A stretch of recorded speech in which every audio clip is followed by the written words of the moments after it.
Muy buenas noches, tengan cada uno de ustedes. Estamos en el segmento Jesús y la verdad presente una vez más. Y los que no nos puedan conseguir por esta plataforma, aquí hay otras que ustedes pueden acceder y también compartir. Y también, ¿qué cosa? Y claro está, aquello que también se puede suscribirse en este programa para que puedan disfrutar de los temas y los que nosotros presentamos semana tras semana. Así mismo. Así que vamos a comenzar con una oración.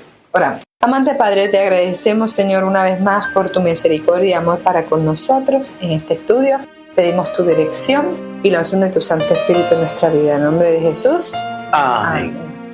La noticia para discutir en esta ocasión se titula Autoridades en Inglaterra consideran a una iglesia y sus pastores criminales y lo hacen porque predican en las calles. En las calles. La Bread of Life Community Church en Colchester, Inglaterra, ha recibido un aviso de la comunidad Protección Notice de Colchester City Council que amenaza con sanciones penales a su pastor y miembros si continúa con predicación callejera considerada legal bajo la ley británica. El Consejo Local argumenta que las actividades evangelísticas de la iglesia en la High Street de Colchester constituyen una actividad irrazonable que afecta la calidad de vida de los residentes y comerciantes. La notificación prohíbe específicamente amplificación, megáfonos o equipo de sonido audible, así como cualquier forma de predicación pública que puede causar molestia.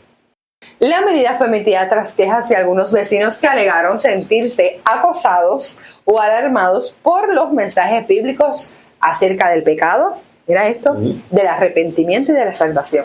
Esos eran los temas que a ellos no les gustaban. Eso no querían hablar, ¿no? Sin embargo, la iglesia sostiene que su evangelismo es pacífico, no confrontacional, que está protegido por la libertad de expresión y religión garantizada en el Reino Unido.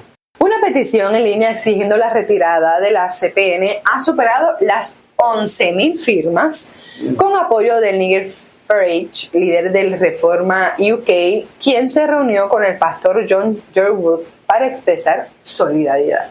Farage calificó la medida como absurda censura que criminaliza la fe cristiana tradicional. Christian Concern, organización que asesora legalmente a la iglesia, denunció que la CPN representa censura encubierta de la verdad bíblica. El director Andrea Williams afirmó: la predicación del evangelio no es un delito. Esta notificación busca silenciar la voz de Cristo en las calles de Inglaterra. La iglesia ha documentado que su evangelismo sigue protocolos estrictos. Por ejemplo, predicación de 15 a 20 minutos, distancias respetuosas de comercio y ausencia de contacto físico o agresión verbal. A pesar de esto, el Consejo considera que el contenido doctrinal, especialmente sobre sexualidad y matrimonio, genera angustia emocional en algunos oyentes. Porque no quieren seguir la palabra, eso es. La CPN impone multas de hasta 2.500 euros. Si hacemos la conversión al dólar, serían $2.901.76 por primera infracción, hasta 6 meses de prisión por incumplimiento continuado. Los miembros también enfrentan prohibición de entrar a la High Street durante 3 meses. Como si fuera la autopista, ¿no? Sí. La iglesia ha anunciado que impugnará legalmente la medida ante los tribunales. Este caso se suma a una serie de incidentes similares al Reino Unido, donde predicadores han sido arrestados por citar Romanos 1 sobre homosexualidad o predicar contra el aborto. Organizaciones cristianas advierten de un efecto escalada donde leyes de orden público se usan para restringir la fe tradicional. La Bread of Life Community Church continúa orando por sabiduría legal y apoyo público mientras desafía la CPN. Con 11,000 firmas y respaldo político, el caso podría marcar precedentes sobre hasta dónde pueden llegar las autoridades locales para restringir la predicación cristiana en espacios públicos británicos. Así que esto es una situación que se ha creado allá en Inglaterra, donde literalmente la gente se siente angustiada por escuchar estas predicaciones, que es una realidad bíblica. Sí. Se alienta a la obediencia para la protección del Señor, para la salvación, para la gracia. Pero tú sabes cómo el enemigo ataca a aquellas personas que no se rehúsan de ser obedientes. Hay una primera pregunta. ¿Cuál es la forma de pensar de la última generación? Estamos en la última. Sí, fíjate, yo quería, antes de hablar eso, yo tenía algo en mente. Tú sabes que nosotros hablamos aquí de estas noticias que nosotros estamos presentando, y por general estamos notando cómo poco a poco se le está quitando la libertad a las personas poder, tú sabes, expresarse o elegir su propia religión, tú sabes, y está llegando a ese punto. Están convirtiendo la Biblia, el mensaje de la Biblia, como si fuera un mensaje de odio. Exacto. Como dicen, a lo malo se le va a llamar. Sí, eso lo vamos a presentar ahora. Mira, ¿qué dice ahí? Aquí lo dice, mira, vamos a ver lo que dice. Sí. Isaías 5:20. Hay de los que lo malo dice, bueno, yo no lo había leído, hermano, yo no lo había leído. Hay de los que a lo malo dicen bueno y a lo bueno malo, que hacen de la luz tinieblas y de las tinieblas luz, que ponen lo amargo por dulce y lo dulce por amargo. Esta es la última generación, donde se dice, hallará Dios fe en la tierra, porque habrá hombres amadores de sí mismos, ávaros, respetuosos, etcétera, etcétera. Es triste esto. ¿Cómo trabaja el enemigo? Mira lo que dice la carta de 104 de 1894. Dice, Satanás está constantemente trabajando para conducir a los hombres a negar la luz. Hay apenas un paso desde el camino recto hasta la bifurcación, a la cual Satanás dirige el camino, y donde la luz es toda tinieblas y las tinieblas son luz. Lo que estamos viendo.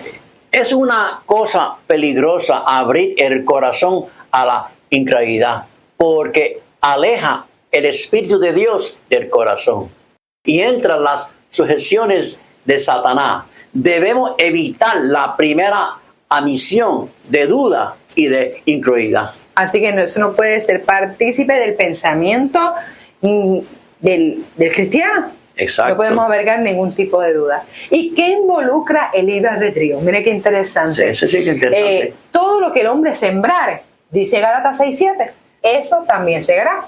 Dios no destruye a ningún hombre. Cada hombre que sea destruido se destruirá a sí mismo. Que eso es bien importante, porque el enemigo busca poner a Dios como si fuera un Dios cruel, pero esto hay que tenerlo bien claro. Cuando una persona rechaza las amonestaciones de la conciencia, siembra la semilla de la incredulidad, y estas produce una seguridad cosecha. Una segura cosecha. En serio.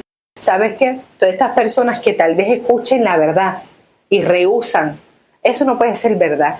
¿Acaso ellos tendrán la razón? Pero es que estos son mis gustos.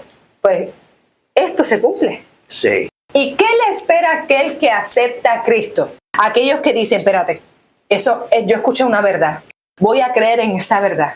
¿Ah? Y toman la decisión, mira lo que le espera. Dice, ni quisieron mi consejo y menospreciaron toda reprensión mía, comerán pues del fruto de su camino y se hartarán de su consejo.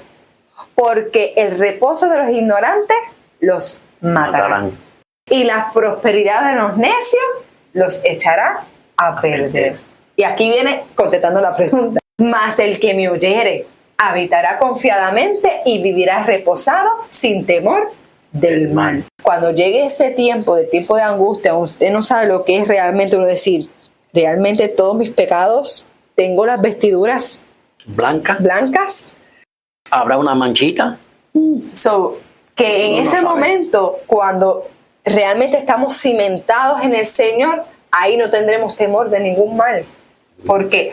Porque ahí, a nosotros seguir los caminos del Señor y abrir nuestro corazón, eso es el día a día. De ahora a la mañana, ¿sabes? No puede haber una transformación en ti así instantáneamente. Exacto. Eso es poco a poco. Por eso constantemente repetimos lo mismo. Sí. Prepárese, vele en oración, estudio de la palabra. ¿Ok? La transformación es de gloria en gloria, mira, Exacto. gradual. En conclusión, Dios desea que toda la humanidad se salve. O sea, es toda. Toda. Él no quiere una o dos, es que toda. No es el pueblo de Israel y ahora el Israel espiritual. No, todos. El enemigo busca entorpecer esa obra de Dios. El alma humana decide a quién servir. Dios nos amó tanto que nos dio la libertad o la capacidad más bien de elegir. Eso es así. Así que le pedimos a cada uno de ustedes que sirva al Señor para que seas Salvo. Eso es así. Así que, Maranata, Cristo viene.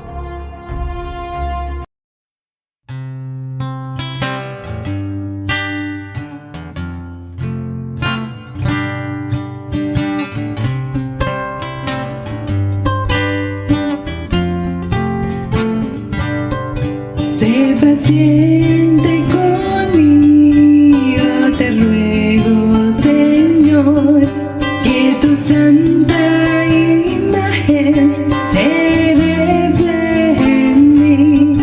Puedo estar distraído en lo mundano, alejando tu espíritu de mi caminar.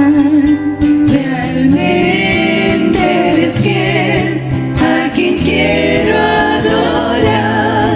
Sé paciente conmigo, te imploro, Dios. Sé paciente conmigo, Dios. Sé paciente conmigo, te ruego, Señor. Mi deuda saldada, ya no hay que pagar. Confiando en la rica misericordia que das, cuando tu amor me entregas sin limitar. De mi corazón se ha esculpido en el tuyo. Sé paciente conmigo, te imploro, Dios. Sé paciente conmigo, Dios.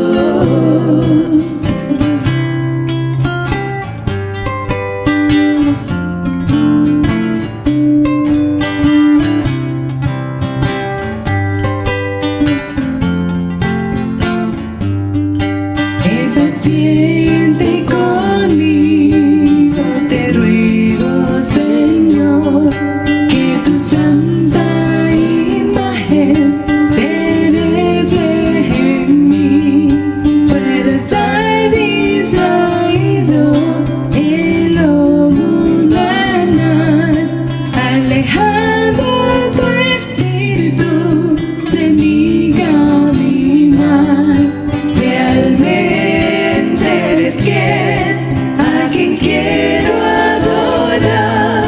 Sé paciente conmigo, te imploro, Dios. Sé paciente conmigo, Dios. Sé paciente conmigo, te imploro, Dios. Sé paciente conmigo, Dios. Oh Señor.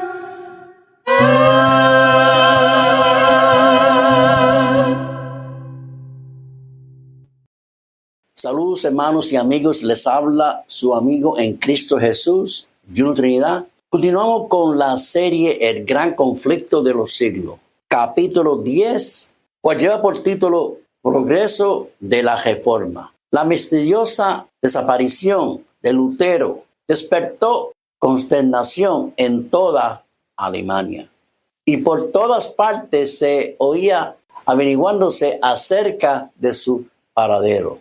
Circulaban los rumores más descabellados y muchos creían que había sido asesinado.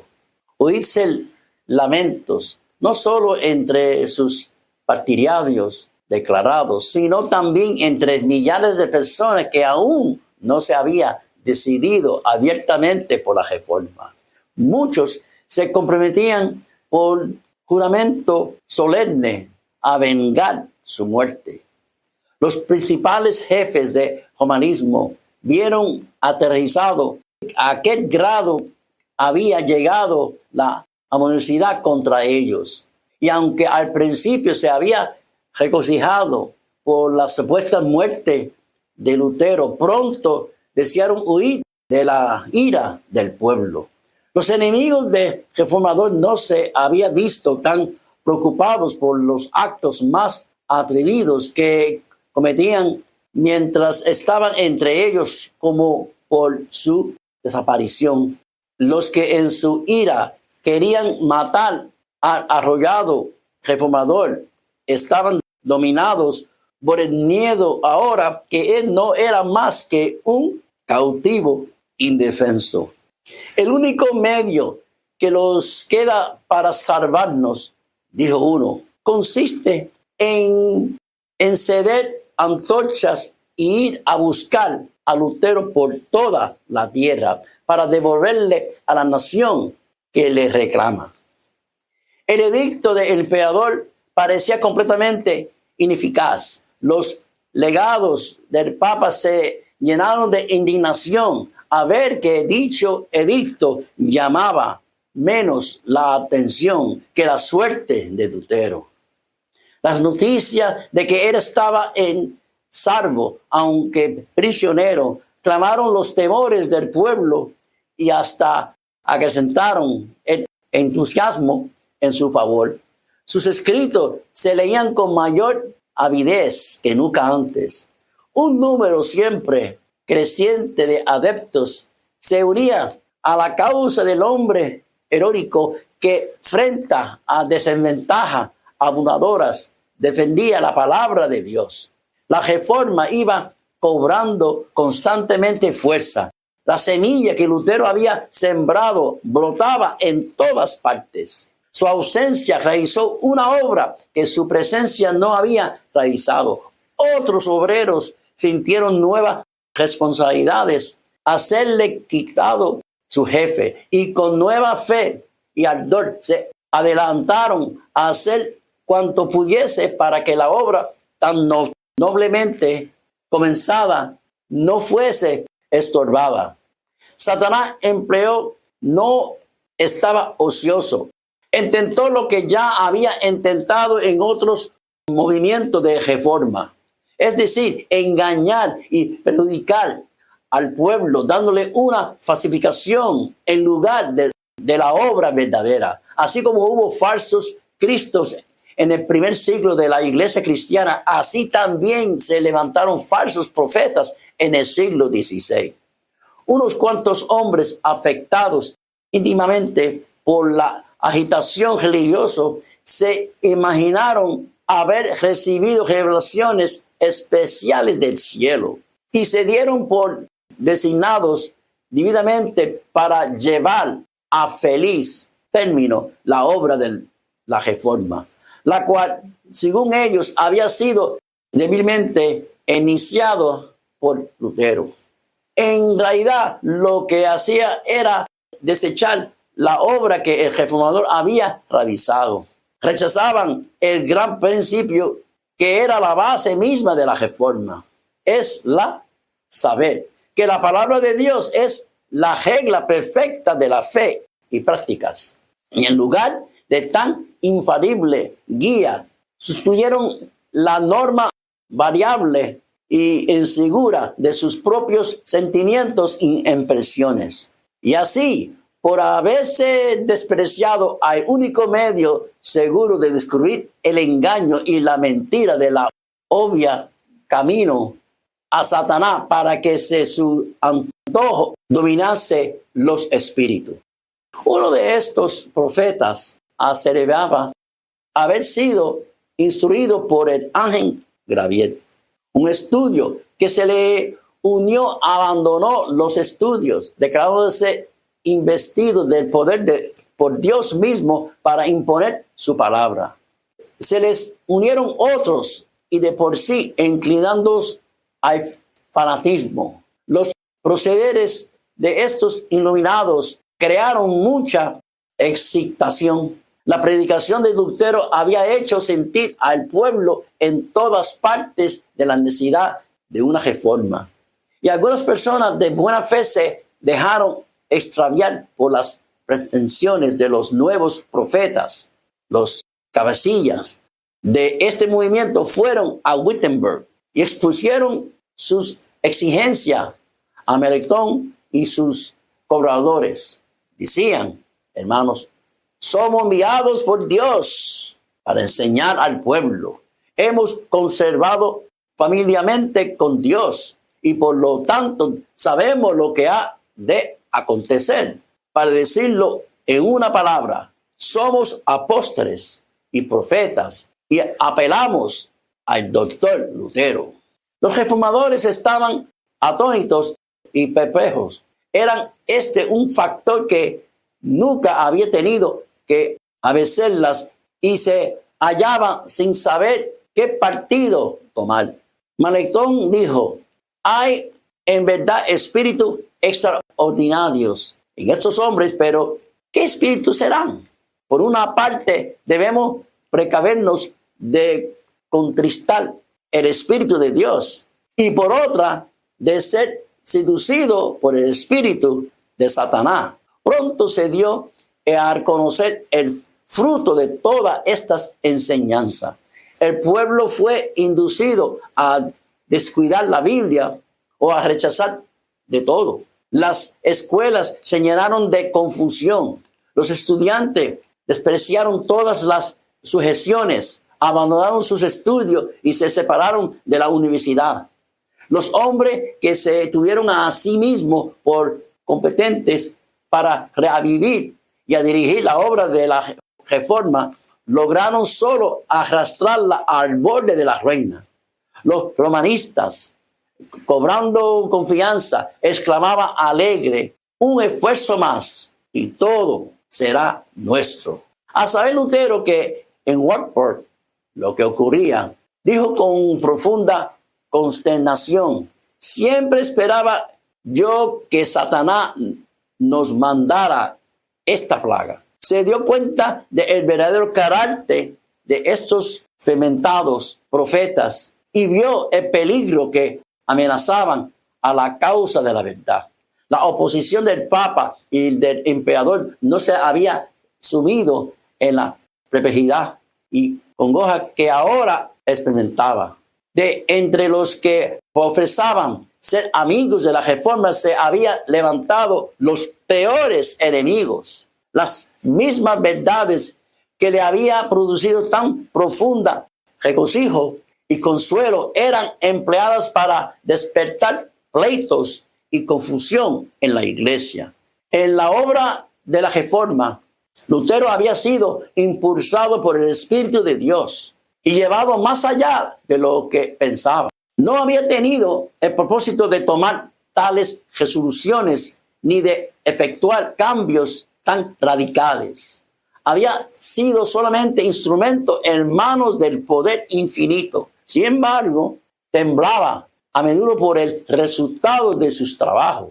Y dijo una vez, si yo supiera que mi doctrina había dañado a un ser viviente por pobre y oscuro que había sido, lo que es imposible, pues ella es el mismo el Evangelio. Hubiera preferido mejor morir 10 veces antes que negarme y a retratarme.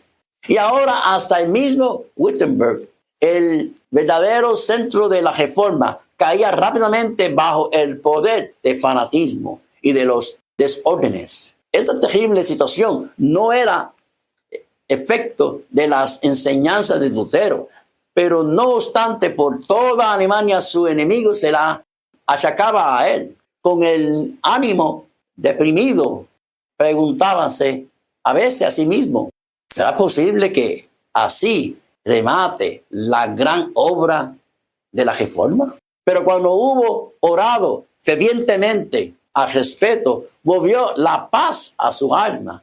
La obra no es mía, sino tuya, decía él. Y no consentirás que se logre por causa de la superstición o del fanatismo. El solo pensamiento de seguir apartado de conflicto es una crisis tal, le era insoportable, de modo que decidió volver a Wittenberg. Si más tarde arriesgó el viaje, se hallaba proscrito en todo el imperio. Sus enemigos tenían libertad para quitarle la vida y sus amigos les era prohibido protegerle. El gobierno imperial aplicaba las medidas más rigurosas contra sus heredientes, pero vio que peligraba la obra del evangelio y en el nombre del Señor se adelantó sin miedo a combatir por la verdad. En una carta que dirigió el elector, después de manifestar el propósito que alentaba de salir de Wartburg, decía: sepa tú, Alteza, que me dirigí a Wittenberg bajo una protección más valiosa que la de príncipes y electores.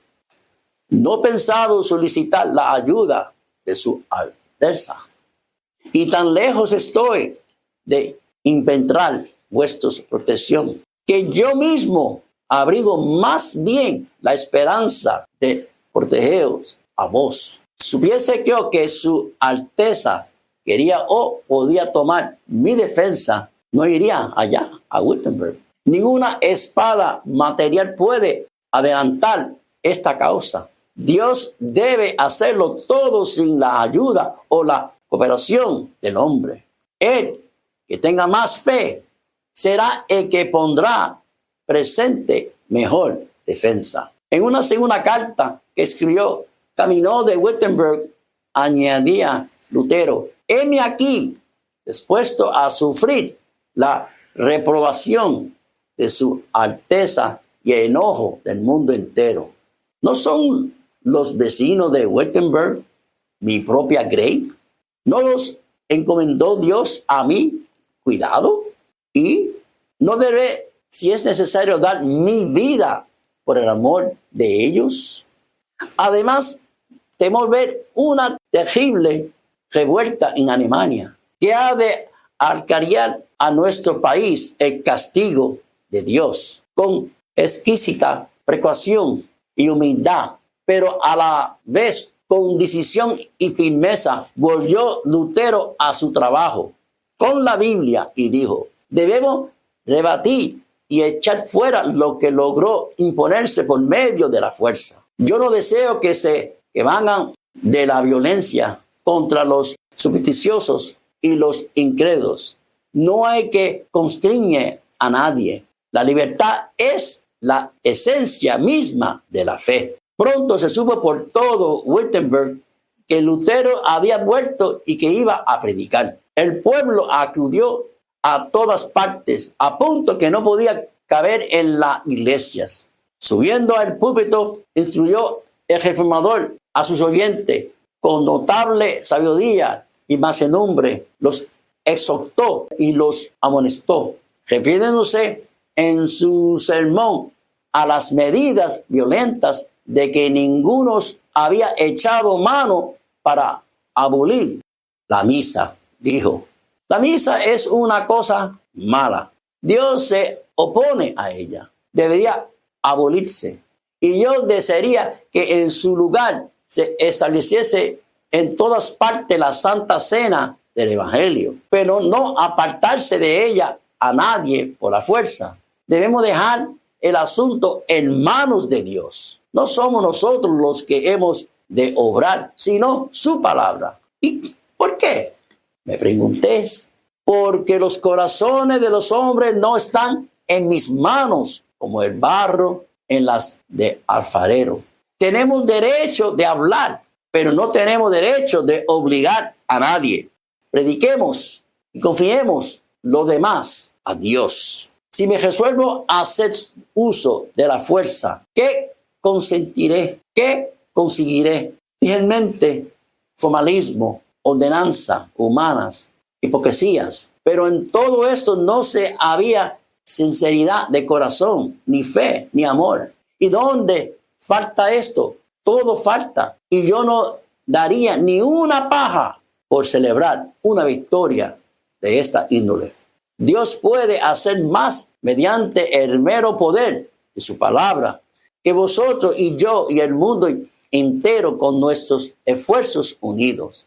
Dios sujeta el corazón y una vez sujeto, todo está ganado. Estoy listo para predicar, alegrar y escribir, pero a nadie constreñiré porque la fe es un acto voluntario. Recordar todo lo que ya he hecho. Combatí la indulgencia a los papistas, pero sin violencia, sin tumultos. Expuse con claridad la palabra de Dios. Prediqué, escribí. Esto es todo lo que hice. Y sin embargo, mientras yo dormía, la palabra que había predicado efecto al papado como nunca le predicó príncipe y emperadores alguno. Y sin embargo, nadie hice.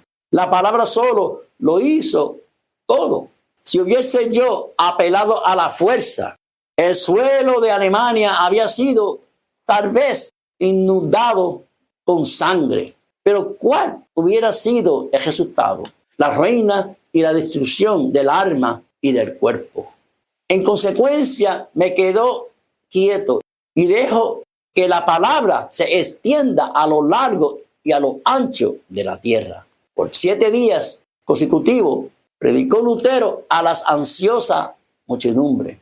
La palabra de Dios quebrantó la esclavitud y el fanatismo. El poder del evangelio hizo volver a la verdad al pueblo que se había descarriado. Lutero no deseaba verse con los fanáticos cuyas enseñanzas había causado tan grave prejuicio. Harto los conocía por hombres de escasos juicios y de la pasión desordenadas, y que pretendieron ser iluminados directamente por el cielo. No admitirían la menor contradicción ni atenderían a un solo consejo ni a un solo cariñoso reproche. Arrogándose la suprema autoridad, exigía de todos que sin la menor resistencia reconociese lo que ellos pretendían. Pero solicitándose una entrevista con él, consintió en recibirlo y denunció sus pretensiones con tanto éxito que los impostores se alejaron en el acto de Wittenberg. El fanatismo quedó detenido por un tiempo, pero pocos años después resucitó con mayor violencia y logró resultados más desastrosos. Respecto a los principales directores de este movimiento, dijo Lutero, para ellos las sagradas escrituras son letra muerta. Todos gritan, el espíritu, el espíritu. Pero yo no quería ir, por cierto, a donde su espíritu los guía. Plego a Dios y a su misericordia guardarme de pertenecer a una iglesia en la cual solo haya santos. Deseo estar con los humildes, los débiles, los enfermos, todos los cuales conoce y siente su pecado, superan y claman de continuo a Dios desde el fondo de su corazón para que Él los consuele y los sostenga. Tomás Musser, el más activo de los fanáticos, era hombre de notable habilidad que, si la hubiese encauzado debidamente, había podido hacer mucho bien, pero desconocía aún los principios más rudimentarios de la religión verdadera. Deseaba vehementemente reformar el mundo, olvidado, como otros muchos iluminados, que la reforma debería comenzar por él mismo. Ambicionaba ejercer cargos, influencias, y no quería ocupar el segundo puesto, ni aún bajo el mismo Lutero. Declaraba que a colocar la autoridad de la Escritura en sustitución de la de Papa, los reformadores no hacían más que establecer una nueva reforma del papado y se declaraba divinamente comisionado para llevar al efecto la verdadera reforma. El que tenía este espíritu, decía Musard, poseía la verdadera fe, aunque ni por una sola vez en su vida haya visto las sagradas escrituras. Los maestros de fanatismo se abandonaban a influir de sus impresiones y consideraban cada pensamiento y cada impulso como voz de Dios. ¿Sí? En consecuencia, se fueron a los extremos. Algunos llegaron hasta quemar sus Biblias, exclamando: la letra mata, el espíritu es el que da vida.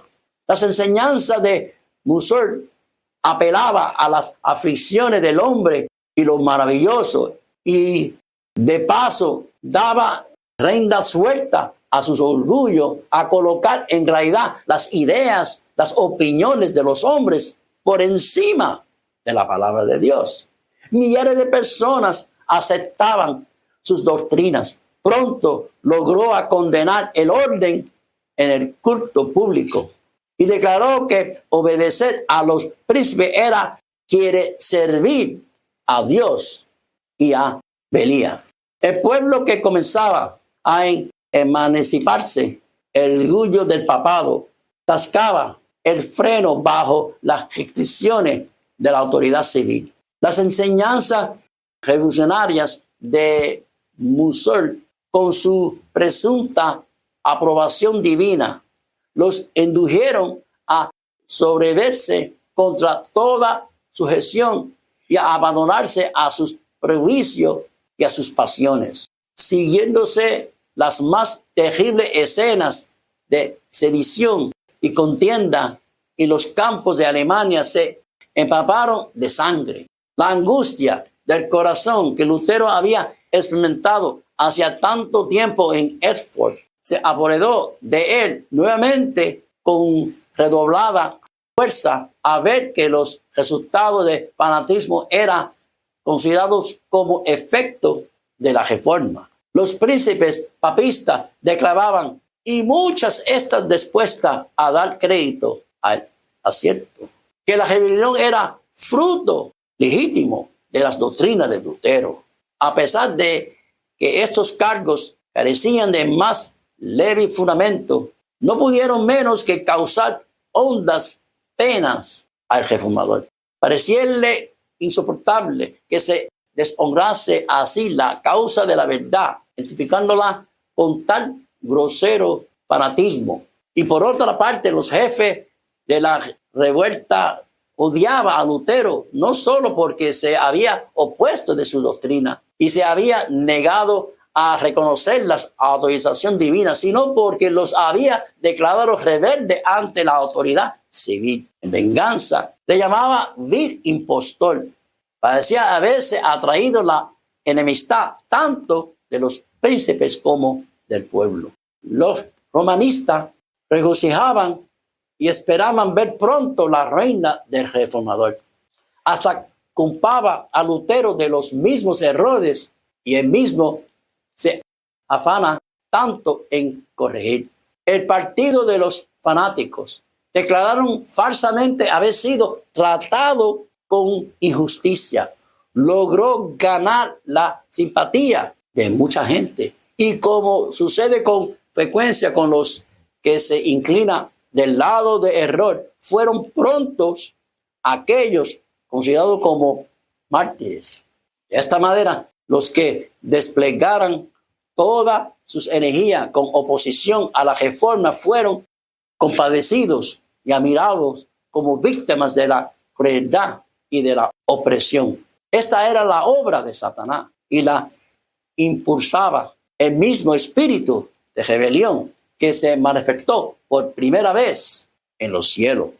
Satanás procura constantemente engañar a los hombres, que les hace llamar pecado a los que es bueno, y lo bueno lo que es el pecado. A cuánto éxito ha tenido su obra. Cuántas veces se critica a los siervos fieles de Dios porque permanece firme en defensa de la verdad. Hombres que solo son agentes de Satanás reciben alabanza y lisonja hasta pasar por mártires, en tanto que otros que deberían ser considerados y sostenidos por su fidelidad a Dios son abandonados y objeto de sospecha y desconfianza.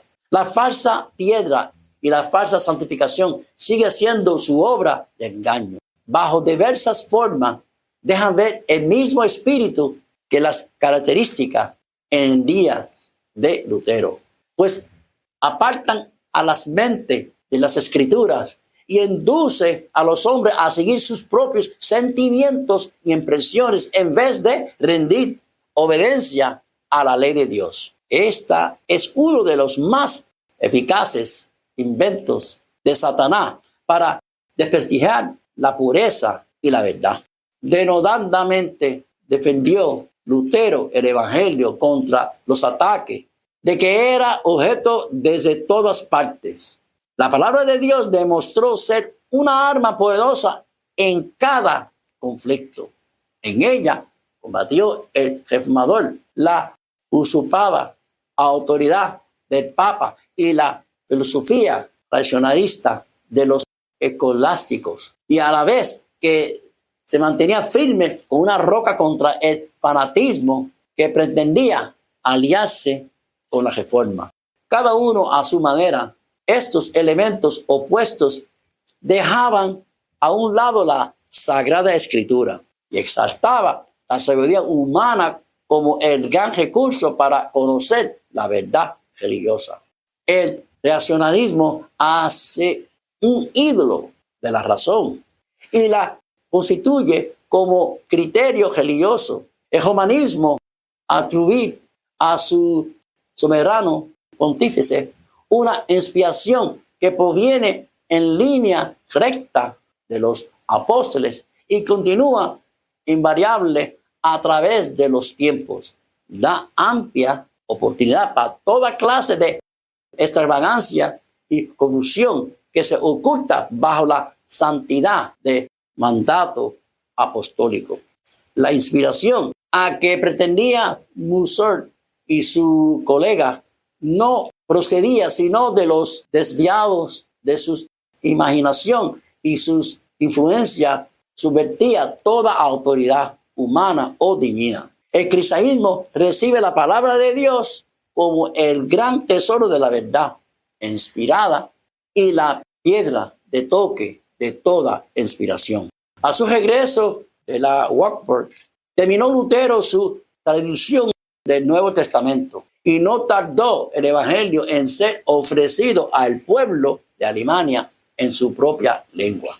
Esta versión fue recibida con agrado por todos los amigos de la verdad, pero fue vilmente desechada por los que preferían dejarse guiar por las tradiciones y los mandamientos de hombres. Se alarmaron los sacerdotes a pensar que el burgo iba a poder discutir con ellos los preceptos de la palabra de Dios, y descubrió la ignorancia de ellos. Las armas carnales de sus raciocinios eran impotentes contra la espada del Espíritu. Roma puso en juego toda su autoridad para impedir la circulación de la Santa Escritura.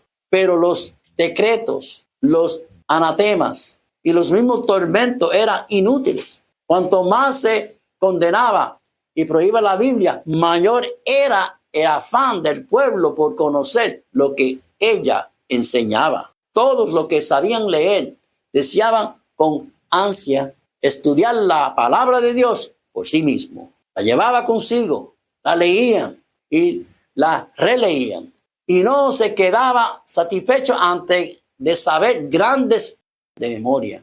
Viendo la buena voluntad con que fue acogido el Nuevo Testamento, Lutero dio comienzo a la tradición del antiguo y la fue publicado por partes conforme las iba terminando. Sus escritos tenían aceptación en la ciudad y en las aldeas. Lo que Lutero y sus amigos escribían, otros se encargaban de esparcirlo por todas partes. Los monjes que habían conocido el legítimo de las obligaciones monarcales deseaban cambiar su vida de indolencia por una de actividad, pero se sentían muy incapaces de proclamar por sí mismo la palabra de Dios. Cruzaba las provincias vendiendo los escritos de Lutero y sus colegas. A poco tiempo, Alemania, con estos intrépidos comportores, estos escritos eran estudiados con profundo interés por ricos, por pobres, por letrados ignorantes. De noche, los maestros de las escuelas rurales lo leían en alta voz a pequeños grupos que se reunían al amor de la lumbre. Cada esfuerzo que en este sentido se hacía convencía a algunas almas de la verdad. Y ellas, a su vez, habiendo recibido la palabra con alegría, la comunicaba a otros. Así se cumplía la palabra, inspiraba.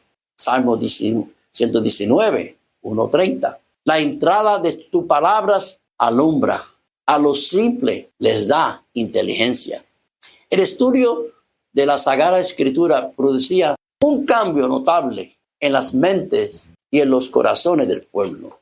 El dominio papal les había impuesto un yugo vejero que los mantenía en la ignorancia y la degradación. Con escrúpulos supersticiosos observaban las formas, pero era muy pequeño la parte que la mente y el corazón tomaba en los servicios. La predicación de Lutero a exponer la sencillez verdadera, las sencillas verdades de la palabra de Dios y la palabra misma, a ver puesta en manos del pueblo, despertaron sus facultades aletargadas y no solo purificaba y ennoblecía la naturaleza espiritual, sino que daba nuevas fuerzas y vigor a la inteligencia. Váyanse a personas de todas clases sociales de Tendor, con la Biblia en la mano. Véanse a personas de todas las clases sociales de Tendor, con la Biblia en la mano, la doctrina de la Reforma. Los papistas que habían abandonado el estudio de la Sagrada Escritura, a los sacerdotes y a los monjes, les pidieron que viniese en su auxilio a refutar las nuevas enseñanzas, pero ignorante de las Escrituras y del poder de Dios, monjes y sacerdotes fueron completamente derrotados por aquellos a quienes había llamado herejes e indoctos. Desgraciadamente, decían un escritor católico, Lutero ha convencido a sus correligionados de que su fe debe fundarse solamente en la Santa Escritura. Las multitudes se congregaban para escuchar al hombre de poco ilustración defender la vida, la verdad y hasta discutir acerca de ella con teólogos instruidos y elocuentes.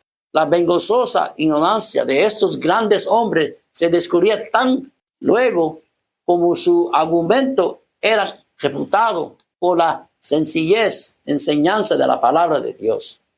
Los hombres de trabajo, los soldados y hasta los niños estaban más familiarizados con las enseñanzas de la Biblia que los sacerdotes y los sabios doctores. En contraste entre los discípulos del Evangelio y los que sostenían las supersticiones papistas, no era menos notable entre los estudiantes que entre las masas populares. En oposición de los antiguos campeones de jerarquía que habían descuidado el estudio de los idiomas y de la literatura, levantarse jóvenes de mente privilegiada, muchos de los cuales se consagraban al estudio de las Escrituras y se familiarizaban con los tesoro de la lectura antigua, dotados de rápida percepción, de armas elevadas y del corazón entrevertidos. Pronto llegaron a alcanzar estos jóvenes tantas competencias que durante mucho tiempo nadie se atrevía a hacerle frente, de manera que los concursos públicos en que estos jóvenes campeones de la Reforma se encontraban con doctores papistas, los atacaba con tanta facilidad y confianza que los hacían vacilar y los exponían al desprecio de todos. Cuando el clero se dio cuenta de que iba menguando el número de los congregantes, invocó la ayuda de los magistrados y por todos los medios y a su alcance procuró traer nuevamente a sus oyentes. Pero el pueblo había hallado en las nuevas enseñanzas algo satisfacía las necesidades de su alma y se apartaba de aquellos que por tanto tiempo le habían alimentado con las cáscaras vacías de los ritos supersticiosos y de las tradiciones humanas. Cuando la persecución ardía contra los predicadores de la verdad, ponía estos en práctica la palabra de Cristo, según Mateo 10:23. Cuando pues os persiguieren en una ciudad, huya a otra. La luz penetraba en todas partes. Los fugitivos hallaban en algún lugar puertas hospitalarias que les eran abiertas y morando allí predicaban a Cristo y a veces en las iglesias. O si se les negaba ese privilegio en casas particulares o en aire libre, cualquier sitio en que hubiese un oyente se convertía en un templo. La verdad proclamada con tanta energía, fidelidad, se extendía con irresistible poder. En vano se comunicaban las autoridades civiles y eclesiásticas para detener el avance de la herejía. Inútilmente recurría a las cárceles, al tormento, al fuego y a la espada. Millares de creyentes sellaban su fe con su sangre, pero la obra seguía adelante. La persecución no servía sino para hacer acudir la verdad, y el fanatismo que Satanás intentaría una a otras no logró sino hacer resaltar aún más el contraste entre la obra diabólica y la de Dios. Eso es así, hermanos. Le esperamos en nuestra próxima lección, capítulo 11, cual lleva por título La protesta de los príncipes. Oremos. Señor Padre, en esta hora, gracias te damos una vez más por este día glorioso que nos ha presentado. Oh Dios, sabemos que así mismo como estos hermanos en el pasado tuvieron ese privilegio de llevar la palabra de Dios en lugares donde no podía llegar, eso mismo sucederá también en los tiempos que vivimos nosotros, porque la historia se repite. Permita, oh Dios, que cada uno de nosotros que estamos aquí presentes seas un ejemplo, oh Dios, que podamos también ser firmes en nuestra fe y llevar a cabo el mensaje que tenemos que llevar, pase lo que pase. Mantenernos firmes con la Biblia abierta, oh Dios. Ayúdanos a estudiarlas más, Señor, la Escritura, para que quede grabado en nuestra mente, oh Dios, todo lo que ha aprendido. En el futuro, cuando vaya nosotros y nos hagan preguntas, que podamos contestar la pregunta conforme a su voluntad. Gracias, Señor, una vez más. Cuídanos, nuestros oyentes, una vez más. Esto te lo pido, oh Dios, en el nombre de Jesús. Amén. Amén. Hasta la próxima.